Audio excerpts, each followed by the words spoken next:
Welcome to this second talk in the series that we have at India Facts organized on Hindu phobia in academia. Now, you may ask, why this series and what is the nature of these talks? As we mentioned last time, when Vishal Agarwal presented his talk on Hindu phobia at the University of Chicago, it is a matter of concern, and it has been a matter of concern over the past few decades, and especially since the world became free post-World War II. The number of colonized countries that became independent, which began to consider what they had become under the gaze and control of Western Europe. It was a challenge because once colonized, we lose our sense of self. We begin to think of ourselves as, forget about second-class citizens, as second-class humanity. So it takes a while to begin to then look at and reverse the gaze on the Western colonialists, their enterprise, their agenda that was aggressive in terms of conquering nations, and their agenda presented as benign in so many ways to this day, because whenever someone opens a textbook, whether it is of science or history or religion or anthropology or whatever it may be, what we find is a list of Western scholars, of Western civilization, of Western this and that, still looking at the other. And the other's contributions, understanding of the world, understanding of themselves, is ignored or marginalized or continue to be depicted as less than, not qualified enough, does not have the quality of what the West has to offer. Indian civilization, as we know, is much, much older. We have looked into ourselves, we have thought about ourselves, our gaze on ourselves and how we have sought to transcend our mundane existence now has a record of more than 5,000 years. So it is in this context, because India was colonized and the colonial mentality has seeped so much into our lives, into the way we do things. And even as many of us now sit here in the West and look at the continuing enterprise of the West and the gaze, which basically either presents the other in a demeaning way, or is distressed, or as apathetic, or as ignorant, is cause for concern.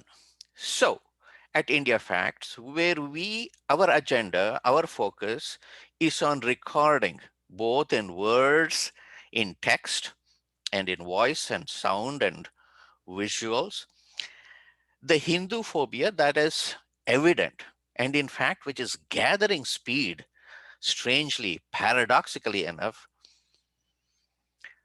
both in academia as well as in media.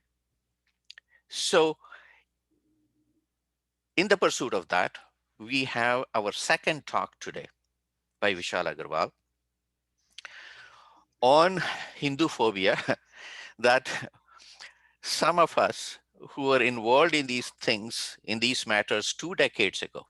So I remember that in February of 2004, I traveled from Missouri, where I was teaching, all the way to Georgia, Atlanta, to meet with Emory University officials because the Atlanta Hindu community had, noticed that a book written by Paul Courtright, who taught at Emory University, a book on Lord Ganesha, included some really strange Freudian analysis of, of a deity, of a Hindu deity, the beloved Hindu deity, Ganappa, Ganesha, Vigneshwara.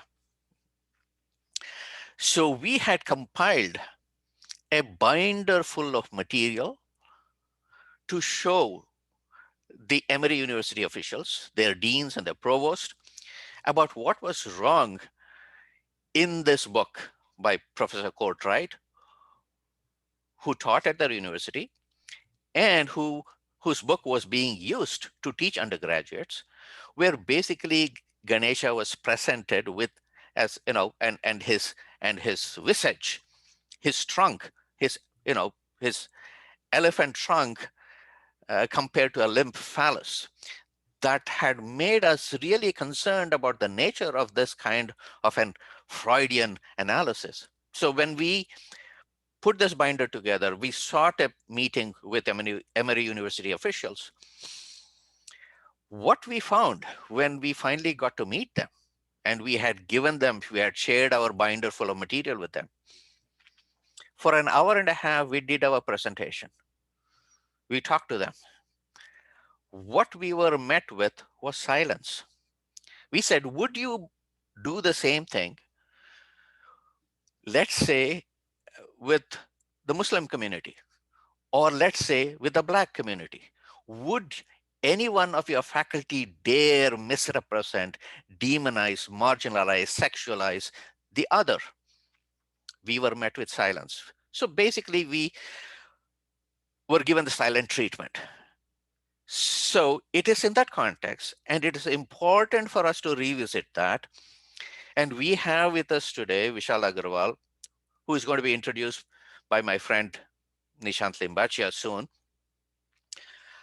who was at the forefront in analyzing, unpacking this book, this academic book, this thesis upon which Paul Courtright made his life, earned his millions in a fancy private university, that Emory University, which is known all over the world as a top research one university. How the Western scholar to this day is basically sucking at the Hindu teat, as it were, to ensure that they have their tenures, that they make their millions, that they pronounce to the world their authority over the other. With that, I would request Nishant to introduce our speaker today, Vishal Agarwal. Nishant. Namaste, everyone. Vishalji needs no introduction, but just for the sake of our audiences, we'll do it. Vishal Agrawal moved from India to United States as a student in 1993 and subsequently earned his degrees in engineering, University of Florida at Gainesville, and then business administration from the University of Minnesota. He has been in a professional with the medical device industry since 1998. Vishal is a private scholar with several publications in topics related to India and Hinduism, a community volunteer and leader in his region, a practitioner of Vishishta Advaita Vedanta tradition. Vishalji has authored a book, a 15 plus book chapters, journal articles, several articles in Indian American newspapers related to Hinduism, India, archaeology, history, spirituality, and other subjects. He has been on board of directors for the Hindu Society of Minnesota since 2017. Vishal has spoken around country at academic conferences, community gatherings, schools and colleges on aspects of Hinduism. And he lives with his wife and two children in Minneapolis, USA. So with that, with short introduction, I wanted to hand it over to Vishalji to begin his presentation and enlighten us on this Paul Courtright's and Emory University saga. Thank you. Dhanyawad. Vishalji. Thank you very much, Professor Rao and Nishant, for your introductions. And so I'll jump right into my slide.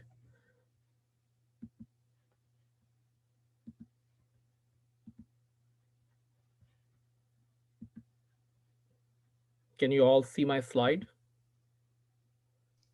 Yes. All right. So, namaskar, everyone. In part one of this series on scholarly hate mongering against the Hindus, I had given a brief overview of the varieties of academic Hinduphobia. After that, I had also focused on the works of Wendy Doniger of the University of Chicago. In part two today of the series, I will be focusing on the highly influential book of Paul Courtright on Bhagwan Ganesh, which was published by the Oxford University Press. When our children take classes on Hinduism in colleges and schools in the United States, this is the kind of distorted stuff that they are taught.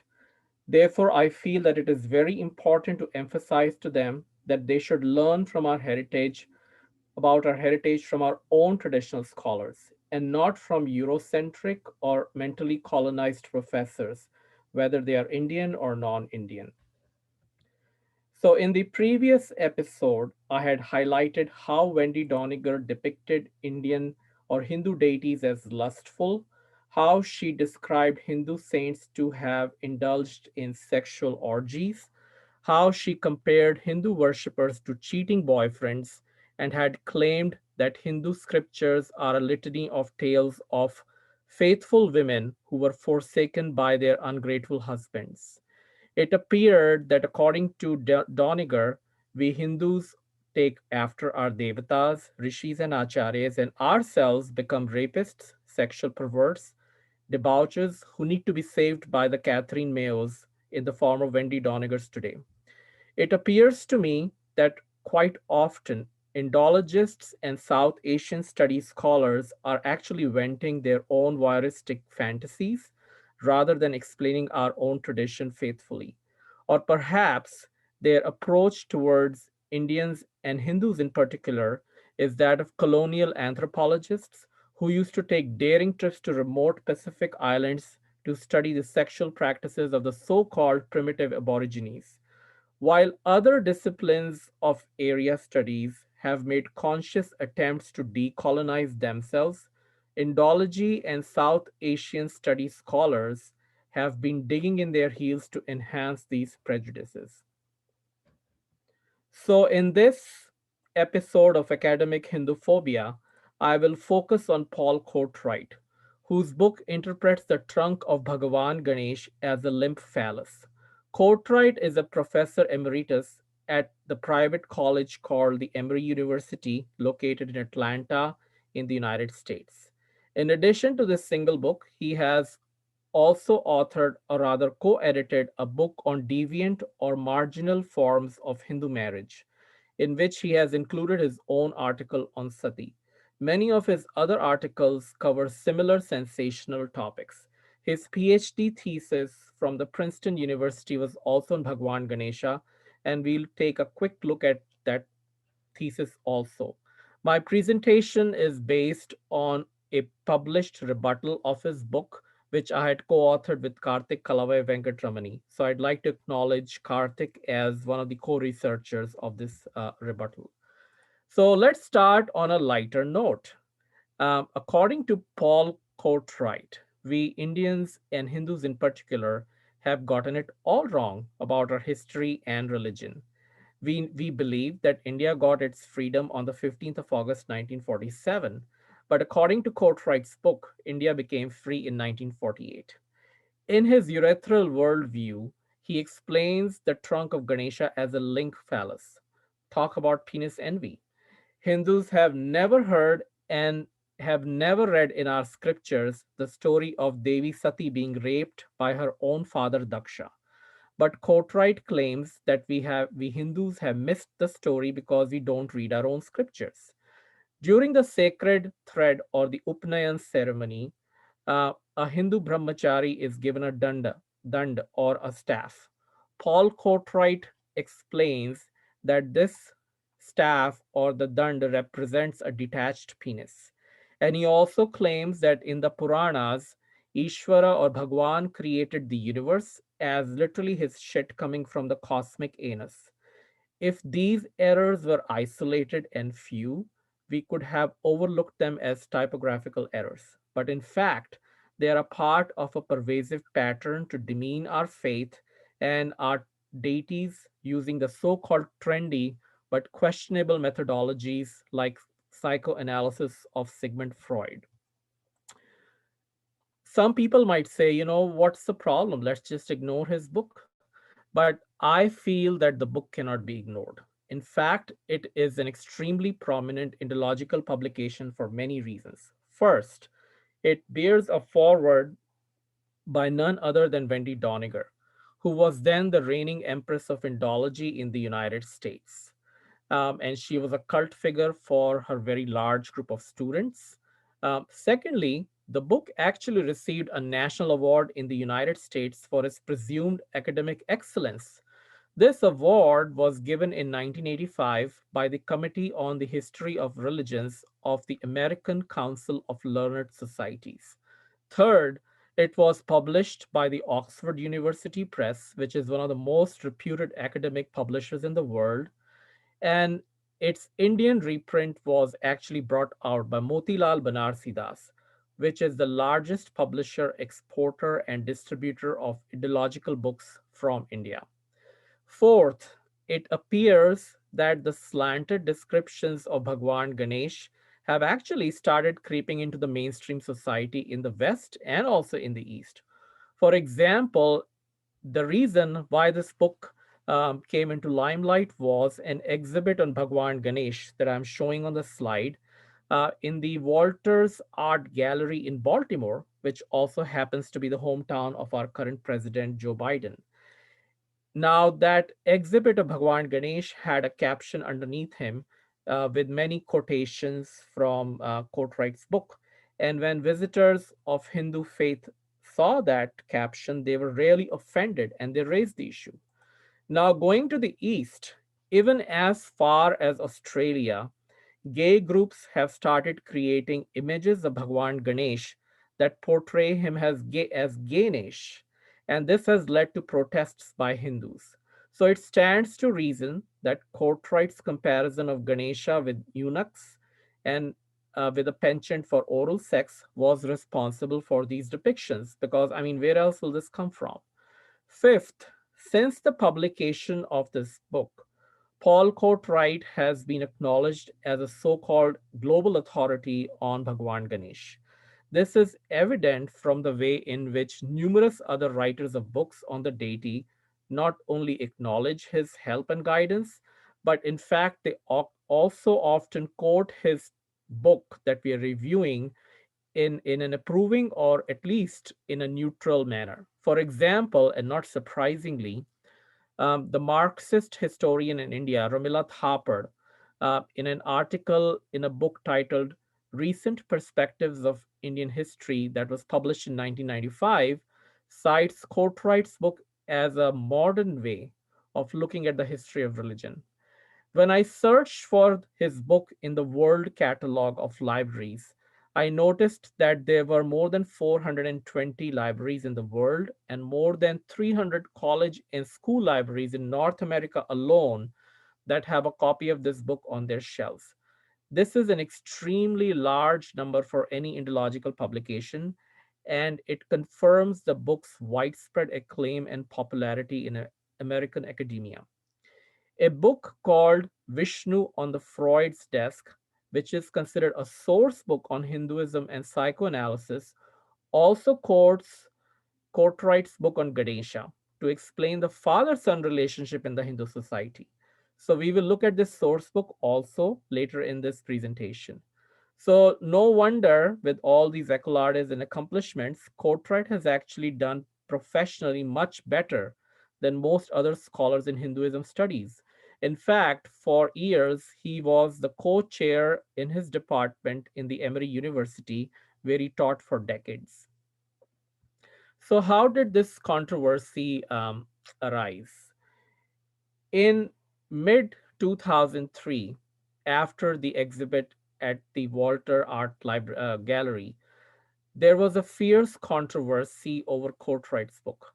The controversy really gathered steam sometime in November 2003 when the Hindu Students' Council branch at the University of Louisiana in Lafayette started an online petition. The petition reproduced several passages from Courtright's book, passages which, if taken independently, were actually pornographic in nature. The petition was apparently a huge success because it attracted 5,000 signatures when I saw it, and I believe that the final number was over 7,000 signatures within a matter of few days. Unfortunately, as always happens, some anonymous signatories taking advantage of the privacy that internet offered to them posted death threats on the petition. The Hindu Students' Council people who had started the petition immediately took it off the website before the situation became uglier. Soon, however, a group of Indian American community leaders in Atlanta approached the Emory University to address this issue with its administration. But as Professor Rao mentioned, they were stonewalled and they were turned away. Meanwhile, Motilal Banarsidass withdrew the book from circulation and apologized to the protesters. These two developments, in turn, raised a storm in the section of American academic community who denounced the publishers and the protesters as Hindu fundamentalists that were bent on damaging the freedom of speech in American universities. They alleged that we were intimidating the author of a so called scholarly, sensitive, thoughtful, peer reviewed, and an excellent book. These were the adjectives used by defenders of Paul Courtright. In speeches across the United States university campuses, Courtright himself launched a campaign, and he made similar allegations where he tried to portray himself as a victim of Hindu fundamentalism, whereas in reality, it is the Hindu society that has suffered from this shoddy and pervert scholarship. His academic collaborators, while claiming to uphold the freedom of speech, stereotyped all criticism and dissent as fanaticism. And in fact, in internet discussion lists controlled by them, they totally banned people who were criticizing or questioning his textbook. Through their political maneuverings, they have tried to sidetrack the real issue here, that this book is academically substandard and a kind of peer reviewed child pornography is what you could describe this book at, and that it really demeans the Hindus as a faith community. So let's start with the foreword, which is by none other than Wendy Doniger.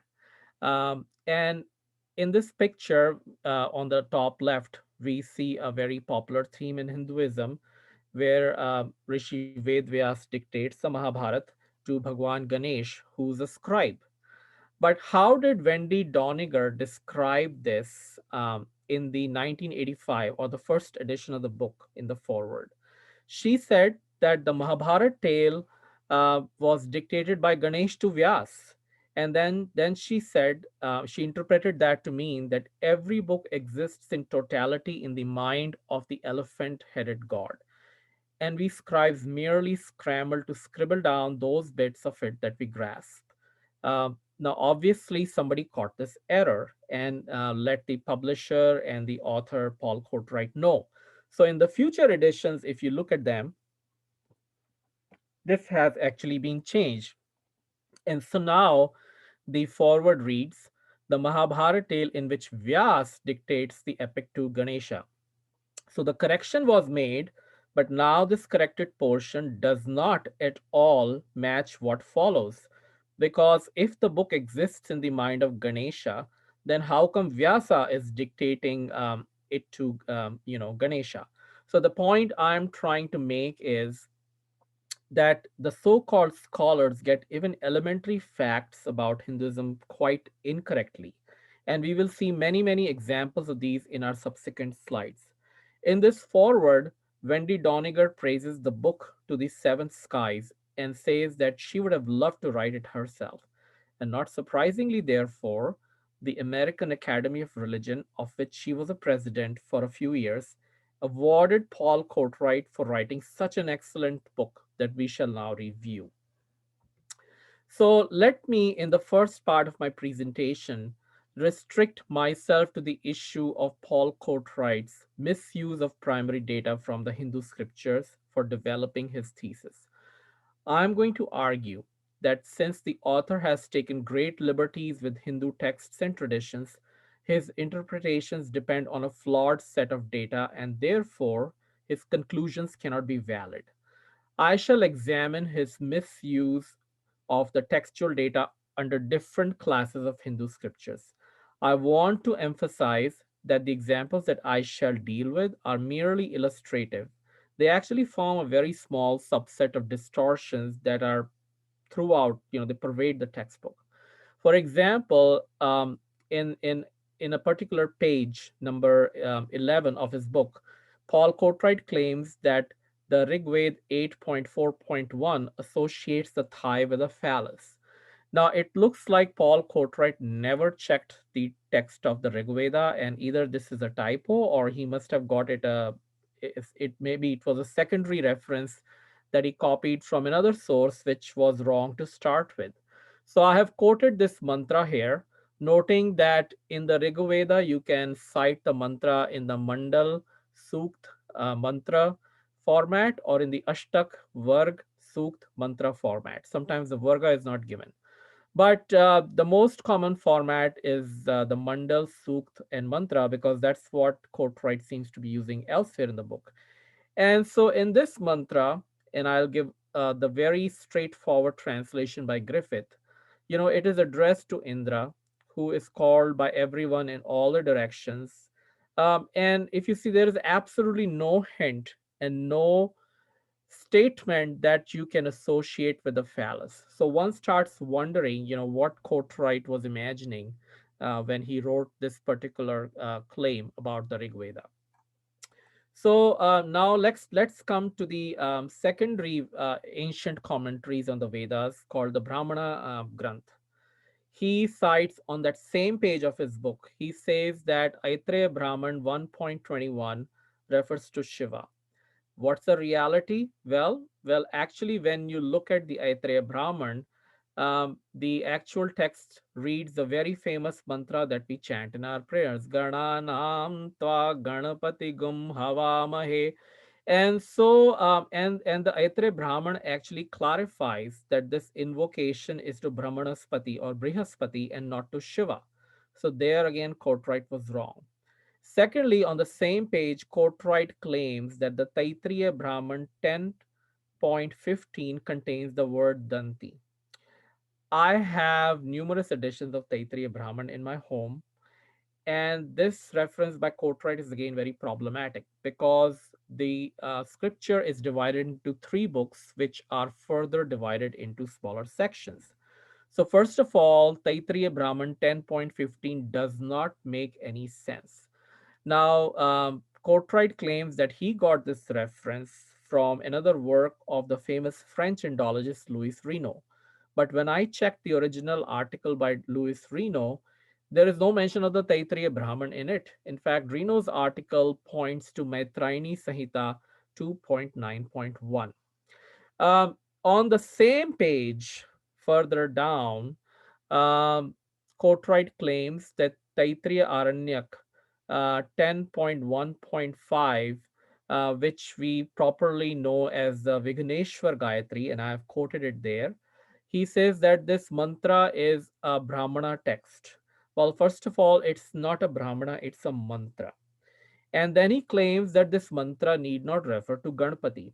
And I have no idea why he makes this claim because the adjacent mantras, the preceding mantras before this Vigneshwar Gayatri are all dedicated to Shiva.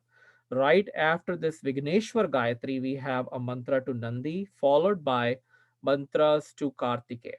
So, quite obviously, I don't know, it should be very clear that the Vigneshwar Gayatri does refer to Ganesha and not to any other Hindu deity. So once again, I want to emphasize that all these errors that I've shown to you in these three slides are on a single page, number one of his book. From all these erroneous and careless statements, Courtright then draws a false conclusion that there is no evidence that Ganpati is mentioned in the Vedic literature.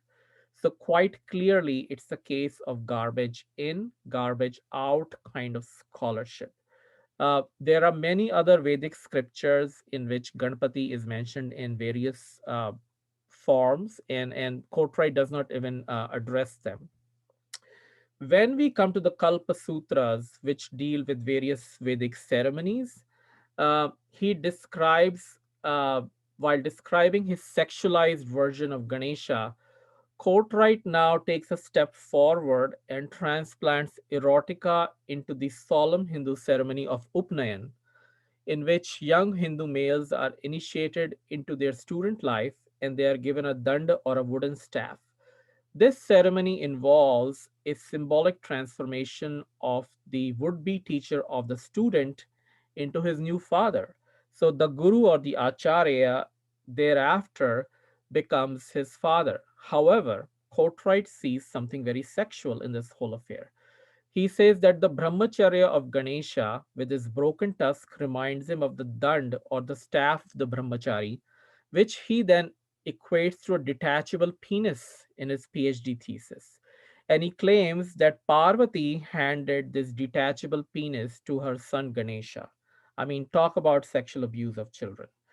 But one would normally expect such interpretations from teenagers and juveniles who have watched too many Hollywood or Bollywood movies, but not in an award winning book by an academician.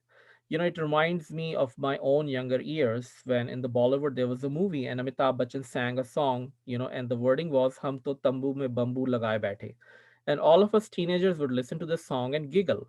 And those are the kind of interpretations that Courtright has given throughout his book, which are not at all mature or which have no fidelity to our tradition, and they are just very erotic and sexualized and pornographic in nature. So it may be pointed out that Hindus have been doing this Upnayan ceremony for our children, who are often aged 5 to 8 years, for thousands of years now. If there is any reality in Courtright's imaginative interpretation that this danda represents the penis, then I mean, what would you conclude? The inescapable conclusion is that millions of Hindu children have been subjected unconsciously or consciously to sexual abuse by being handed a pseudo penis in their hand by a male elder during the ceremony. While we find such erotic interpretations of Upnayan obscene, Wendy Doniger finds it so charming that she actually made a very special eulogistic mention of it in her foreword to the book. So, what exactly is the significance in the Hindu scriptures? In our Shastras, the staff is widely used to symbolize authority and discipline. And this is not just unique to Hindu culture, it's true for many other cultures in the world. If we apply Courtright's logic about the staff, I would like to know how would he explain that episode in the Bible where Moses picked up his staff and pointed it at the Red Sea, which then parted? How would he interpret it? I would leave it to your imagination now. How would Courtright interpret the instances in his own childhood when he was handed a pen, a broom, a stick, or even a candy bar by his parents? We leave it to the reader to decide if Courtright's interpretations are genuine or reasonable scholarship, or if they are just pornographic fiction. Next, we come to the Puranas, and let's see some examples of how Courtright has sexualized the very benign, actually very uplifting stories in our Puranas. In the Vishnu Purana, there is a story of the Samudra Manthan, the churning of the ocean by the Devatas and the Asuras. And one of the 14 treasures that come out of the ocean is Devi Mahalakshmi. And when Devi Mahalakshmi comes out, the narrative says that all the sacred rivers like Ganga and Saraswati and Yamuna, they appeared around her. And then the divine elephants took the waters of those sacred rivers and poured them on Mahalakshmi in golden pitchers. Courtright gives a sexual twist to this story. He says that Ma Lakshmi refers to female fecundity and the elephants represent male fertility. The implication is that the water represents semen. I mean, how pathetic can you get? In fact, it was and it is very common in India for holy men, princes, and other great men to be honored by flowers and water poured on them by elephants. So, using Courtright's logic, is this suggestive of homosexual encounters? Moreover, the Vishnu Puran text clearly says that the elephants took the waters of the river, which Courtright himself says are feminine. We have Ma Ganga, Ma Saraswati, and Ma Yamuna. So it is surprising that the water from feminine rivers should get suddenly transformed into semen after the elephants pour it on Lakshmi. What we are trying to suggest, what I'm trying to explain is that the so called analysis by Courtright is nothing but his own perverse imagination with creditable, no credible methodology. It's just anything goes kind of scholarship. When we actually come to the Linga Puran, where Courtright could have really used his imagination, Courtright now sees an anus. So he refers to a previous work of Wendy Doniger and says that all humanity and demons were born from the divine rectum. In other words, we human beings are truly a piece of divine shit. But what does the Linga Puran actually say? The Linga Puran actually says that humanity emerged from the mind of Bhagwan Brahma. The second claim that Courtright says is, and he gives the address of a verse from the Bhagavad Puran, that this verse also says that humanity and demons were born from the divine rectum. But neither the Bhagavad Puran nor the Linga Puran say anything like that. In fact, according to the verse in the Bhagavad Puran, the genitals of God are the source of water, procreative power of humans, and the pleasure associated with coitus, etc. There is absolutely no mention in this verse of anus or of men. So once again, you see that Courtright's so-called references are fictitious and fraudulent. Coming to the Kurma Puran, if you are not yet satisfied with a single beheading or castration, Courtright offers even more. He misquotes the story and makes the claim that Shiva castrated himself when he felt that the only use of a penis is to produce children. This interpretation is totally absurd. The context is actually this: once upon a time, several thousands of rishis, along with their wives and children, were practicing tap, intense austerities in a forest, while they also remained engaged in their grihastha ashram or the worldly life. Bhagwan Shiva wanted to demonstrate the great fault of mixing worldly life with tapasya, and therefore he and Vishnu respectively assumed the form of a handsome man and a beautiful woman.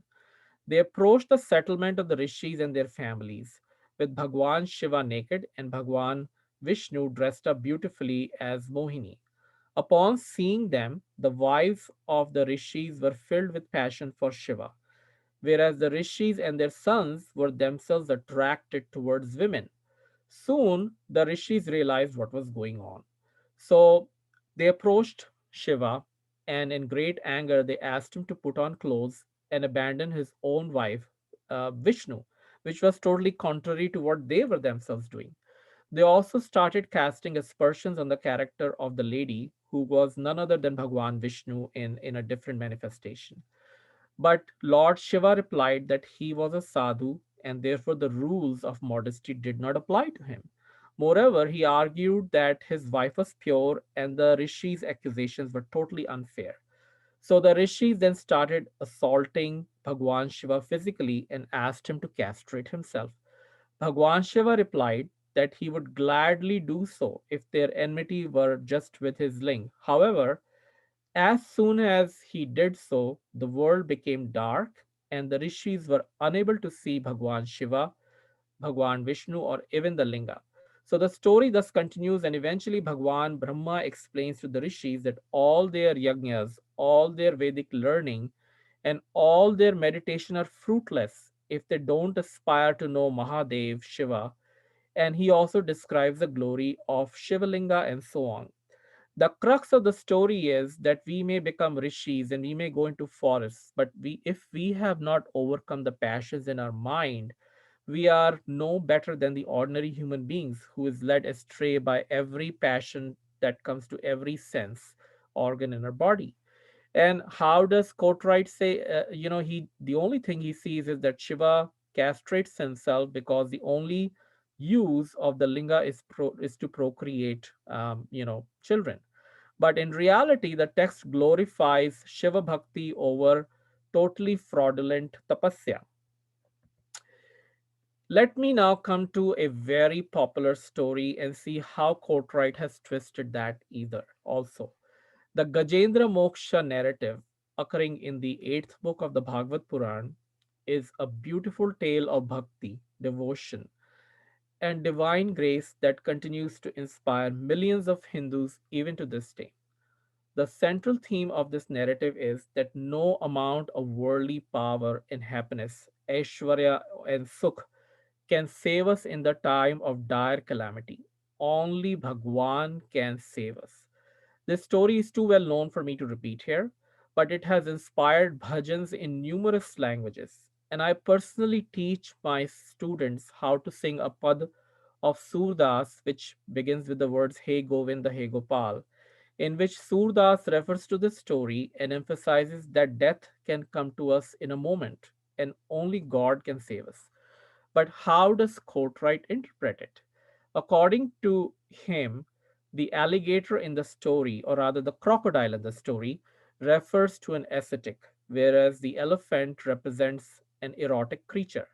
And then Courtright goes on and on with his racy prose, bringing totally disjointed, unrelated facts that are picked selectively, and he force fits them together artificially and unconvincingly into a model of beheading, tension between the powers of eroticism and asceticism, and all those similar psychoanalytical verbiage that are used in the works of these so-called Indologists. So all this analysis is done to force fit this beautiful story of bhakti and grace of Bhagwan into a common framework that Indologists like Wendy Doniger have proposed. And this framework is called tension between power of eroticism and asceticism. So as long as words like eroticism, sexual, penis, vagina are there, anything they write becomes scholarly work. That's the crux of a lot of this scholarship. I think the most perverse interpretation of the Puranas in the entire book is his claim that Sati, who was the wife of Shiva, was raped by her own father. We will look at the exact shloka in the next slide, but keep in mind that nowhere does the Devi Bhagavad Puran say that Daksha made love to his daughter Sati in the manner of a mere animal, like Courtright claims in his book. Rather, it says that Daksha was intoxicated by the scent of a flower that was gifted to him by the Devi, who was reborn as Sati, his own daughter. And then Daksha indulges in sex, which defiles the flower that the Devi had gifted to him. Daksha further insults Shiva, who is the husband of Sati. And so Sati, who is really Devi incarnate, decided to destroy the body which she had gotten by taking birth as Daksha's daughter, and she immolates herself. This story in the Hindu tradition is used to depict the undying love that a couple have for each other, because Sati was not able to bear the insult of her husband and she by her own dad, and she decides to commit suicide by using her yogic powers. And after her death, Shiva, her widowed husband, he could not bear the loss of his wife, and so he becomes a recluse who roams from one loka or one world to the other for millions of years.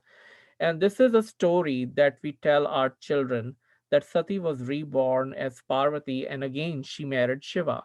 And we narrate to our children that we have to be extremely loyal to our spouses, and that a marriage lasts just not one life, it lasts for seven lives. That's the traditional Hindu belief. So we must not defile marriage by being disloyal or unfaithful to our wives, and we must always be devoted to our spouses. That's the central message that we derive from the story. Whereas what Courtright sees or imagines here is a rape of a daughter by her own father. In the United States, when you wait in a store to pay for purchases, there are stands containing conspiracy magazines and gossip newspapers, and they have screeching and sensational headlines like Jennifer Aniston seen without her wedding ring. I've even seen a magazine which says Michelle Obama breaks down while confessing to her adultery in front of the cameras. These tabloids also prove their so-called, they prove their sensational news conspiracies by incorporating some doctored photographs in their narrative. Courtright's book is no less graphic, it is no less sensational and sleazy. But whereas all sensible minded people know that these tabloids are just what they are titillating and cheap gossip. In the field of South Asian studies, however, these types of writings are very mainstream. So, in his book on Ganesha, Doniger's protege, Paul Courtright, made a very sleazy claim that Daksha had raped his own daughter Sati, the wife of Shiva. His book gave references to Doniger's earlier book called Hindu Myths and the reference to the relevant shloka of the Devi Bhagavad Puran. I actually wrote to Courtright to prove in writing that his translation was correct. But when I pressed him further on the error of his translation and also his distortion of Doniger's translation, he sent me a written reply and he said that Wendy Doniger had read this version of incestuous rape from a pamphlet that she got from Kanakhal near Haridwar, which is the traditional site of Daksha Yagya. Interestingly, when I checked the properties section of his document, and I've saved it in its original form on my computer, you can see here that it was not Paul Courtright who wrote his response to me. He had Wendy Doniger ghost write it for him. So it is clear that when I pointed to him, that all the standard translations of this particular shloka nowhere mention an incestual rape, and that even Wendy Doniger did not claim anything like that, he must have panicked, and so he went to Wendy Doniger for help, and then she had him make a bluff that this was in a pamphlet. Incidentally, I also went to Kanakhal for the funeral of my grandmother in 2016, and I also collected the local Tirtha pamphlets, but none of them give the story that Doniger claims she read. So, obviously it's a total imagination, it's a totally a fraudulent lie. So just see how Courtright competes with Doniger's already perverse interpretation of the passage. Whereas Daksha is said to have had intercourse with his wife in the original passage in the Devi Bhagavad Puran, Doniger adds bestiality to it, and she says he made love to her in the manner of a mere beast. And Courtright goes even a step further, and he says that it was a rape of Sati by her own father. So quite obviously, there's some kind of a sexual ring in amongst the Indology circles, and they derive cheap thrills by twisting Hindu scriptures, and they derive some kind of a sick pleasure out of these kind of fraudulent interpretations. It is true that there are not too many references to Ganesha in the Vedic texts. In contrast with the exalted manner in which he is referred to in the texts of classical Hinduism, which are the Puranas. To explain this discrepancy, Courtright now comes up with a conspiracy theory. He argues that the Puranas attempt to cover up his demon ancestry and are uncomfortably aware of the discrepancy between the malevolent, obstacle creating powers of Vinayak or Ganesha and the positive, obstacle removing actions of Ganesha. According to him, Puranas seek to resolve this contradiction by various mechanisms, such as using clever use of false etymologies for the name Vinayak. But the Purana has really not indulged in any subterfuge. because in the second half of the very verse that we cited, that he cites in his book, it is clearly said, Lord Shiva says, Esha Vigna Sahasrani Suradinam Karishyati. And so Lord Shiva says that Ganesha will create obstacles for the Devatas and others. So the meaning of Vinayak that is given by the Purana is definitely possible grammatically, and there is no textual straining or etymological straining involved at all. But the moot question is whether the meaning creator of obstacles for Vinayak was in vogue, or whether it was the norm at the time of Vaman Puran or not. If not, then we cannot accuse the author of the Purana with a sleight of hand that Doniger alleges. So here we are getting a little more complicated. Whenever Courtright tries his hand at Sanskrit grammar, he falls flat on his face and he cherry picks half verses or verses from the Purana and totally distorts them. So, according to Courtright, poor Bhagwan Ganesh was not only castrated by Shiva, he also makes Ganesha a victim of Ma Parvati's aggression. We are not aware of any Puranic texts where Parvati curses Ganesha to be ugly, as Courtright claims. And he himself says that this story is not found in any printed edition of the Varaha Puran, although it is attributed to the Varaha Puran by a Christian missionary traveled to India, and also by an old, ill-informed author writing in the first half of the 19th century, who may have himself relied on this missionary's work for this piece of information. So once again, we see that Courtright throws all caution to the wind, and he pulls in questionable data with no proper attribution or reliable source to construct his pornographic theories about the relationship of Ganesha and his nature. Perhaps the most offensive statements made by Paul Courtright relate to his description of Ganesha's trunk as a limb phallus. So let me read it. He says, and there's a picture of Paul Courtright there. He says the elephant trunk, which perpetually hangs limp, the broken tusk are reminiscent of Shiva's own phallic character. But these phallic analogues are either excessive or in the wrong place. They pose no threat to Shiva's power and his erotic claims on Parvati. So apparently, a father has erotic claims on a mother. A husband has erotic claims on a wife, and his children are a threat to that claim. I mean, totally absurd, a totally pervert worldview. He also continues that in separating Ganesha's head and tusk, because in the story Bhagwan Shiva uses his Trishul to behead the human child Ganesha, he says that Shiva, in one of his stand-ins, removes any potential threat of incest and thereby leaves Ganesha sexually ambiguous. Whatever. I mean, let this sink in. What Courtright is writing about are deities, and understand that this is not really a pornographic magazine, but it's actually an award-winning academic scholarly book. But what is really the truth? Courtright's fiction of limp trunk and phallus is not exactly supported by the Hindu scriptures. For example, the Ganesh Puran, which he totally ignores. There are two Puranas which are specifically devoted to Bhagwan Ganesh, the Ganesh Puran and the Mudgal Puran. And Courtright has totally ignored the Ganesh Puran, and he only refers to Mudgal Puran very sparingly.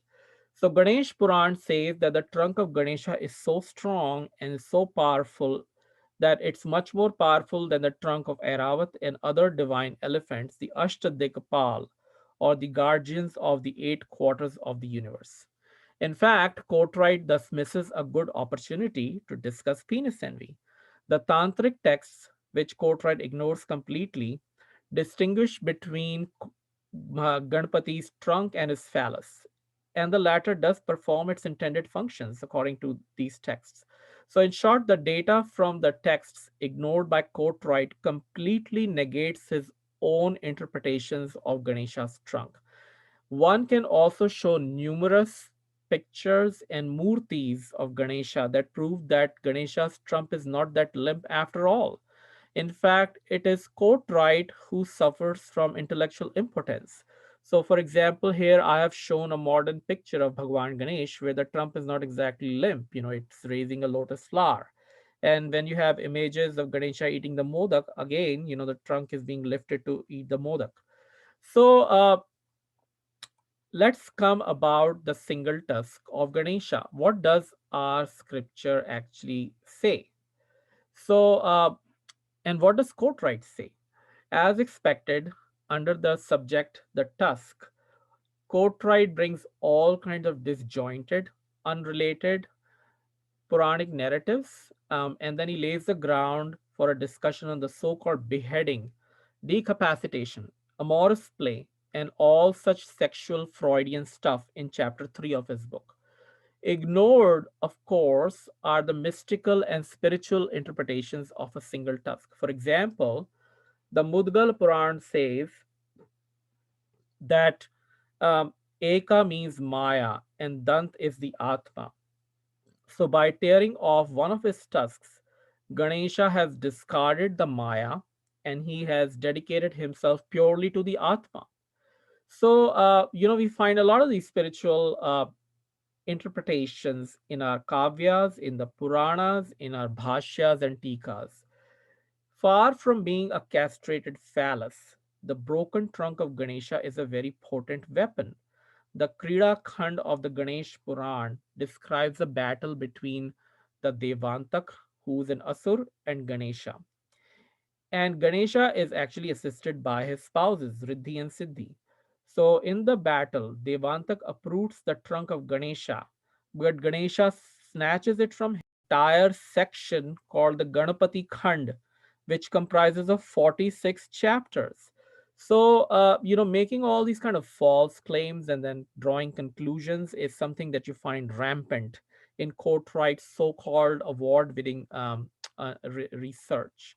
So, the above examples are but a very small specimen of wrong translations, of selective use of Hindu textual evidence, insufficient knowledge of tantric and yogic traditions, over sexualization of passages in Hindu scriptures, and so on. And these flaws characterize Courtright's book, page after page, chapter after chapter. I think it is fair to say that being based on incorrect data, his interpretations and his reconstruction of the Hindu deity of Ganesha are by and large invalid. So, my conclusion is that Courtright's book can actually be considered as an example of pornography or as an example of shoddy academic scholarship. It is surprising that several scholars in South Asian and Indology programs in the United States have praised the book and have even awarded it. And it makes me wonder if this is due to the fact that the level of scholarship in Indian and Hinduism studies in South Asian departments is really low in American universities.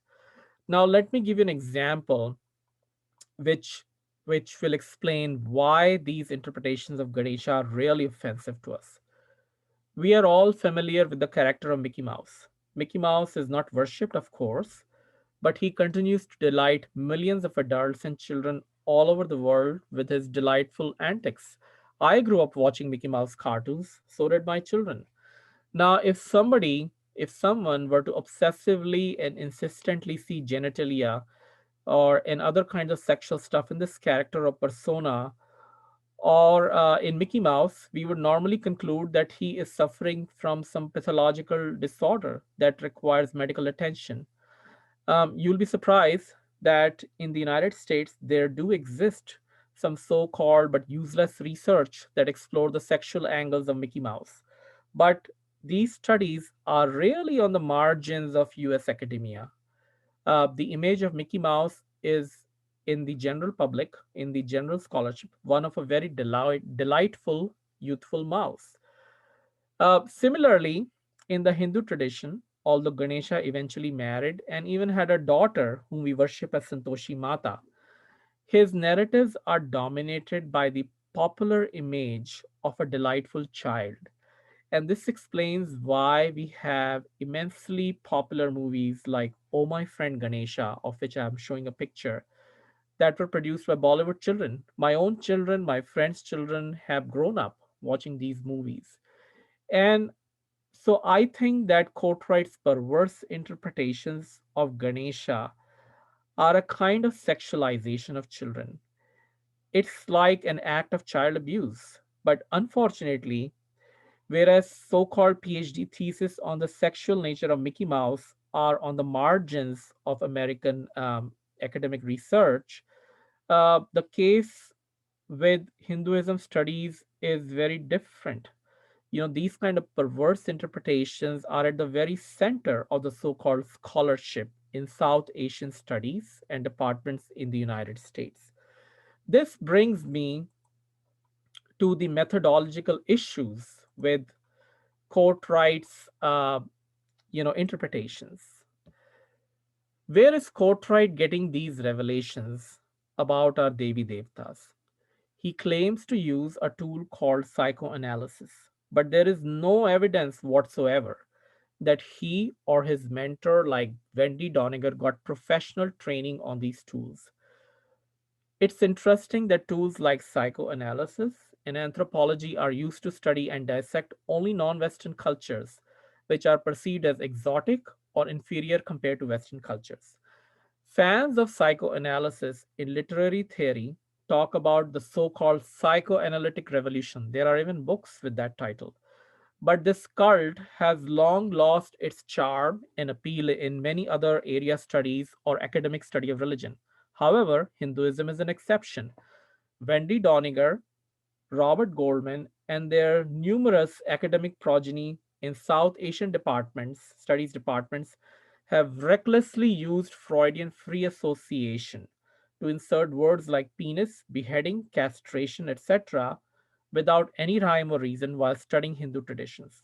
Obviously, they know that these demeaning and unscientific methodologies cannot be used to study other religions like Islam, or what we will see as a consequence would be very real life beheadings and castrations, just like Professor Rao mentioned while introducing this talk. So let me ask a broader question. Can psychoanalysis be used as a relevant tool at all to interpret a culture? The reality is that psychoanalysis has come under a lot of scrutiny in recent decades. As Robert M. Young, an ardent advocate of psychoanalysis, admits, psychoanalysis is effectively out of university medical psychiatry departments. It is only being taught and pursued in humanities departments because it gives you, free rein to your perverse imagination, obviously. So this eliminates any possibility of psychoanalytic models being subjected to clinical research and get validated. It also eliminates the possibility of involving trained psychiatrists validating these models through experimentation. Even if we ignore the various scientific criticisms of Freud's methods that demonstrate that they fall short of scientific standards, there is still a question that remains to be answered.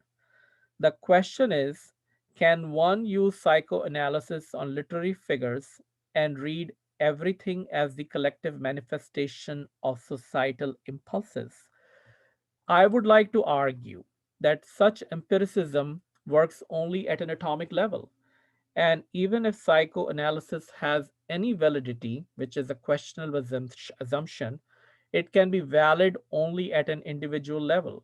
The claim that a literary character can be interpreted as a manifestation of the collective impulses of the society spanning over thousands of years wouldn't stand the rigor of any scientific methodology. And this objection is all the more relevant when we take a society like India that has very diverse ethnic groups, languages, customs, and historical experiences. So, the net result of psychoanalyzing Hindu civilization and culture is that it leads to a racist stereotyping of the Hindus. So, let us see this through clear examples in a work edited by a mentally colonized Indian psychoanalyst named T.G. Vaidyanathan and his Western collaborator Jeffrey Kripal. It's not Kripal, by the way, it's Kripal. He's a Czech, from Czechoslovakia, the Czech Republic. I will simply reproduce some quotes from articles by various South Asia studies scholars in this book with very brief comments. And so this book is called Vishnu on Freud's Desk, and it contains a foreword by another mentally colonized Indian psychoanalyst named Sudhir Kakar, who often serves as the native informant for Wendy Doniger. So there you can see, you can connect the dots yourself. So, in the foreword, Sudhir Kakar declares how psychoanalysis can civilize the backward Hindus. He says, psychoanalysis is an iconoclastic discipline par excellence. And so he concludes, that it will obviously grate on a sensibility which is excessively influenced by the Hindu idealistic tradition, which emphasizes glorification of the past. Awesome. What a secular statement. So essentially, Sudhir Kakar glorifies psychoanalysis because it can be used as a stick to beat Hindus and show that you are a very secular scholar. Um, in one of the articles called Hindu Personality Traits by G.M. Carstairs, we again find a lot of objectionable statements. Now, who was Carstairs? Uh, If you Google him up, he was a British psychiatrist who was born in Mussoorie, India, which was then a part of the British Raj. He was the son of a Scotland church missionary. So that's his background. Eventually, in his life, he became a psychiatrist. So let me just produce some quotes. Carster says that Krishna is a great lover, but he's portrayed as effeminate, seductive, and yet divinely powerful youth. And he concludes this quote by saying that this particular father figure can be recognized as revealing a thinly veiled longing for him as a homosexual lover. So, this is pretty interesting. Today the emphasis is that men should not be like the Marlboro Maco men. They should have some, sensitivity. And that's a good trait to have.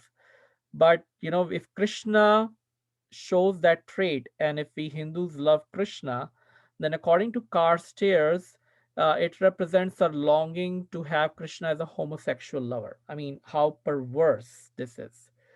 Then Carstairs says that it would be an act of blindness to suggest that because relations between Hindu son and his parents, between a man and his wife, lack that warmth and spontaneity that is expected in the Western society, they are necessarily inferior. So, what he's trying to say is that, hey, Hindus, your relationships are not inferior to Western relationships, but they really lack that warmth and spontaneity that we have in family relationships in the West. I mean, who would expect that? I live in Minnesota where people are said to be very cold. And we say all the time that the warmth that we see amongst people from non Minnesota or non American heritage is much more than what we see here. So, it's a matter of perspective, but we can see that psychoanalysis typically leads to stereotyping and racist characterizations of Hindus. Let's come to a chapter called The Psychoanalytical Approaches to Hindu Child Rearing. This chapter is by a gentleman named Stanley N. Kurtz, who is a Jewish American conservative who is also taught at the Harvard University and the University of Chicago, where we have, Wendy Doniger. Interestingly, if you Google his writings, he was a great fan of Donald Trump, and he has written a lot against Barack Obama. His PhD, interestingly, was in anthropology, for which he did field work in India. And very scaring is the fact that he was a senior fellow, or actually, he is a senior fellow at the Ethics and Public Policy Center. But look at the demeaning views that he has about family relationships in India. If you have racism normalized, and if this is reflected in the writings of public officials or prominent public leaders like him, you can imagine, how that shapes American policy. So he says that in the Hindu society, The mother and other family members are not engaged in an intimate exchange or reflection of emotions with the child. And he says this is why Hindu spirituality links detachment uh, with the discovery of unity. Wow. Um, and then in the second quote, he also says that, when the mother feeds the child no doubt develops a strong emotional attachment to the mother. But the mother does not reciprocate by setting up a Western style loving emotional partnership. I mean, this is totally absurd. So, what he's saying is that Hindu mothers are lacking in developing a loving and an emotional partnership with their children. In other words, the Western mother is superior to the Hindu mother in loving her children. And so that's the so called psychoanalytical research in a primer on psychoanalysis and the Hindu society. The next example is very scary. It's of Robert Goldman, who has led the series of the English translation of the critical edition of Ramayana. The obnoxious manner in which he has stereotyped the fundamental tenets of Hinduism in his chapter is very disturbing. Not the least when people like him are involved in producing English translations of an important scripture like the Ramayana. What I have given here is only one excerpt. The whole chapter is full of excerpts, which, if any non Indian reads, he would conclude that the Hindu society or the Indian society is totally dysfunctional, that it's totally exploitative, that the fathers in a Hindu family are only monsters who oppress and suppress their children, and that all the leadership in our society, whether it's the Brahmin or the Patel, the Guru, the Swami, the teacher, or the government official, they are only exploiting the people around them, and the exploited people are helpless to even express their pain. So, we Hindus apparently are still the white man's burden, and people like Robert Goldman need to come to India and save us from this tyranny and uplift our society and our religion. And here we come to our favorite Dr. Wendy Doniger. Her chapter has an interesting name: When the Lingam is Just a Good Cigar, Psychoanalysis and Hindu Sexual Fantasies. Her chapter starts with a statement that Aldous Huxley once said that an intellectual was someone who had found something more interesting than sex. In Indology, an intellectual need not make that choice at all.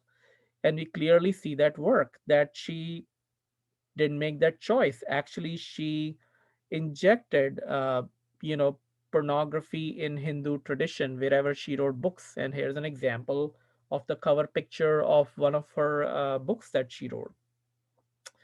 Now, this article by Sarah Caldwell truly takes the cake. I mean, look at the title of the article. It's a brawl. It is the bloodthirsty tongue and the self-fed breast homosexual fellatio fantasy in a South Indian ritual tradition, whatever that means. Um, I will just read the second quote, and you can refer to it later. The slides will be uploaded on a website. She says, in this type of analysis, which she does, the phallic abilities of the Devi disguise castration anxieties, which are ultimately directed towards the father, as well as homosexual desire for the father's penis. Following Freud, such analysis stressed the father son polarity of the Oedipal conflict, etc., etc. And then let me read the third because she cites Wendy Doniger as an authority. And she says that Wendy Doniger amply demonstrates that not only are the fluids of milk and semen symbolic equivalents, but the act of milking or breastfeeding becomes a symbolic equivalent to the draining of semen from the phallus in intercourse. I mean, I don't even know what she's trying to say. But clearly, her worldview is urethral, and so she has the jaundiced vision of everything that you can imagine.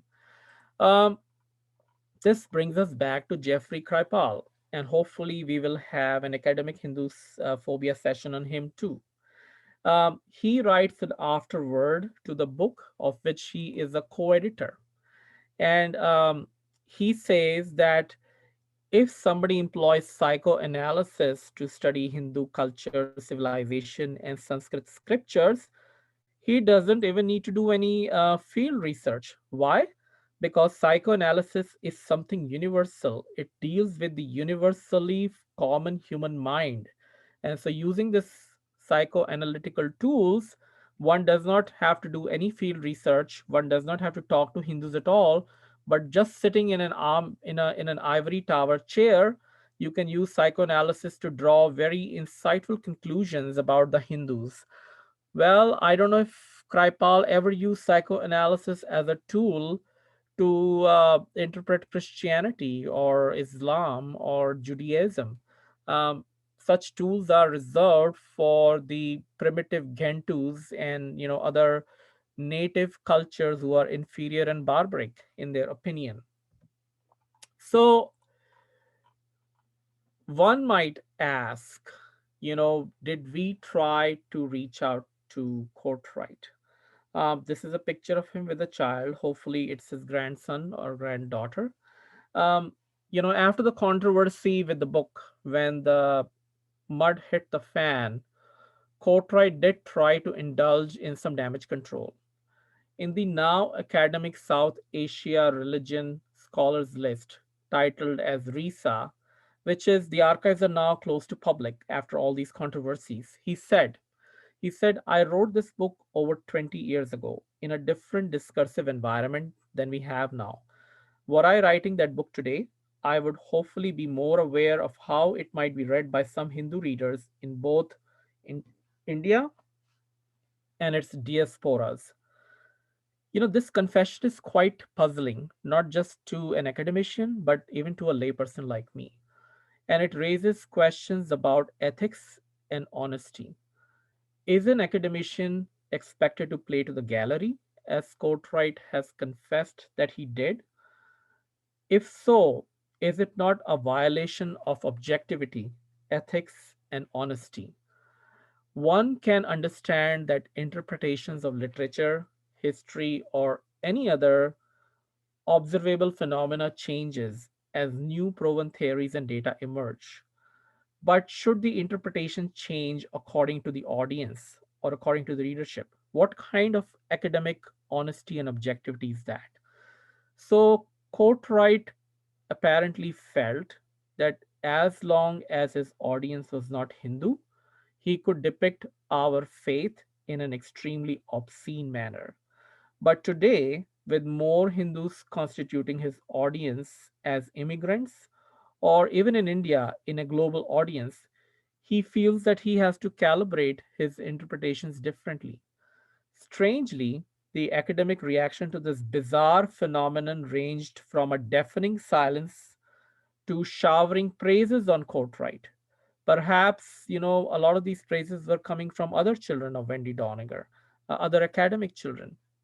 But in a nutshell, what you see here is that academics like Paul Courtright, they calibrate their speech depending on who the audience is, and they just play to the gallery.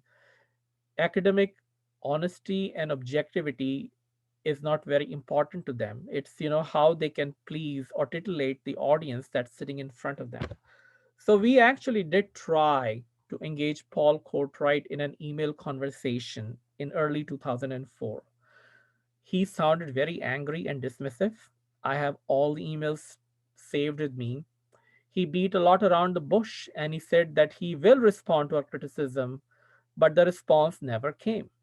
He also declined to engage in a public debate with us on his book, making the excuse that we were being just too polemical. He claimed that he got death threats. Well, I can tell you that I have also received death threats. I actually have documentary proof of that. But I don't go around claiming victimhood because I believe that one should not enter the kitchen if he cannot take the heat. In his emails, Courtright made many petty distinctions that when he had said Ganesha has the power to bless like a eunuch, he said that he did not really mean that Ganesha was a eunuch. He also claimed that he never implied that Ganesha was a homosexual, although on page 111 of his book, he says that Ganesha's insatiable appetite for sweets might be an effort to satisfy an inappropriate hunger that has, according to Courtright, clear erotic overtones. Even though there are no myths or folk tales in which Ganesha explicitly performs oral sex. So, no matter what the facts are, the conclusions will always be the same. Well, I suppose if I tell a vegetarian, a person who's a vegetarian, and I say, hey, you're a vegetarian just like Hitler, he should not get offended. One can associate totally unrelated things and then say, hey, my intention was not to offend. um, Subsequently, in 2006, we were approached by Achal Mehra, an ex communist editor of a magazine named Little India in the Indian American community. He asked us to debate with Courtright in a series of newspaper articles back and forth. These articles are available online if you search them, and you can draw the obvious conclusion. In his numerous conversations with us, Achal Mehra had hoped that our side will be exposed because he assumed that we lack scholarship and we are driven totally by right wing agendas. Well, to his disappointment, I shared with him pictures and photocopies of 20 scriptures and books which had the Sati and Daksha theory. I produced the original texts as well as the common translations to prove that Courtright was not only wrong, but that his theories were driven by questionable agendas. So, in the end, as you can see on the left of the slide, in the concluding article, Achal Mehra had no choice but to conclude grudgingly that Courtright was wrong.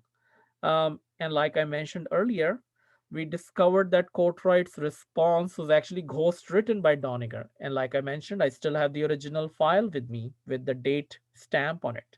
So, in conclusion, what I'd like to emphasize again is that when we Hindus come as immigrants to the United States, we want to preserve our heritage. And as a result of that, we encourage our children to take classes on Hinduism in India when they go to colleges. Or sometimes children want to do it on their own. I would strongly recommend not doing that. Instead, you should approach the knowledgeable people in our own community to get a correct understanding of who we are, what our tradition is, what our spiritual and religious heritage talks about to understand our civilization culture. So, with that, I'd like to end my talk, and hopefully, we will have future sessions on other examples of academic Hindu phobia in the United States. Thank you very much. And thank you, Vishal, for once again offering us the kind of scholarship, the care and the depth of analysis that you're known for. It is it is imperative upon us to do this unpacking of the West, of the Western approach to the rest. Because for too long, as I said at the beginning, the other, the native, the primitive has been the object of the West. And it is extremely important for us to kind of understand what the effects have been. Unfortunately, as you said,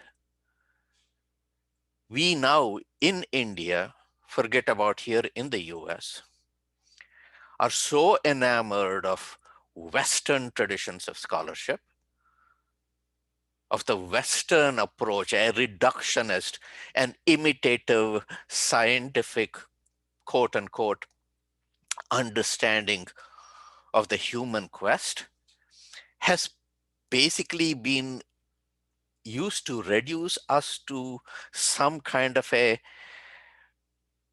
consumptive, sexualized, uh, grabbing, desirous uh, beasts.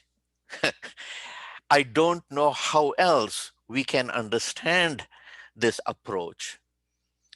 But the same lens or the same tools are not used to understand themselves and their wish to prevail. This is, again, as we have mentioned elsewhere, kind of a monopolist, supremacist approach that they know what is good, what is right, what is the truth. And unfortunately, in India studies, in Indology, and now in India, in the social sciences or humanities, we are subject to this kind of reductionism, ignoring the fact that what has been the human quest from the beginning to transcend our mundane selves. And who best has offered those kinds of tools and strategies and ways to transcend and to understand that human quest?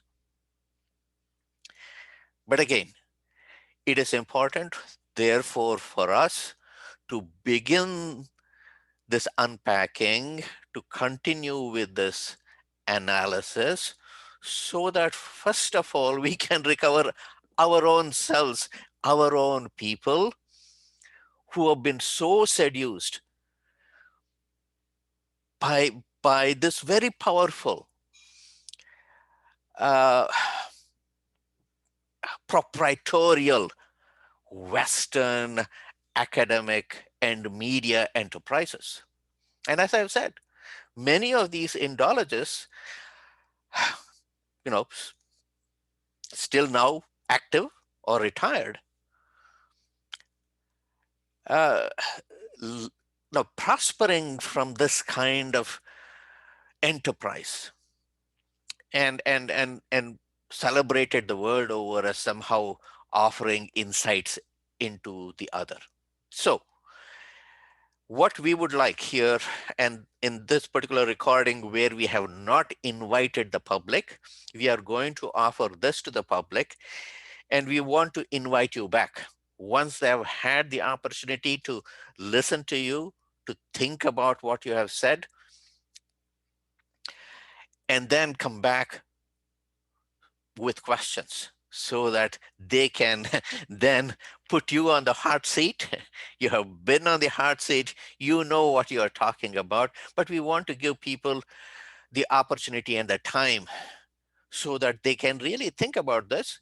And if in fact they do have questions for you, for us, about why we are doing this, what is the nature of our enterprise, then they will have that opportunity to do so.